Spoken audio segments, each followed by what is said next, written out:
अस्सलाम वालेकुम। मैं डॉक्टर खालिद मुबीन। पाकिस्तानी कौम को जश्न आज़ादी मुबारक हो। पाकिस्तान ममलकत खुदा अddad है। क्यों ये लैलतुल क़द्र की शब बना है? नंबर 2, ला इलाहा इल्लल्लाह के नज़रिए की बुनियाद पर बना है। नंबर 3, 14 अगस्त की रात निज़ाम शमसी के करीबन तमाम सैयारे एक कतार में थे, तो हिंदुओं ने ये दिन लेने से इनकार कर दिया और फिर कायद आज़म ने ये कह के कबूल कर लिया कि कोई बात नहीं, ये तमाम सैयारे सितारे पाकिस्तान को सलूट कर रहे हैं।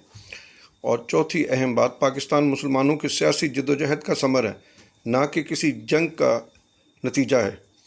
और पाकिस्तान बनाने वाले शहदा जो हैं सियासी, जिन्होंने जद्दोजहद की, अल्लाह उनकी रूहों को करवट करवट राहत नसीब करे, उन्हें फिरदौसुल बरी में जगह अता फरमाए। लिहाजा पाकिस्तान की कदर कीजिए।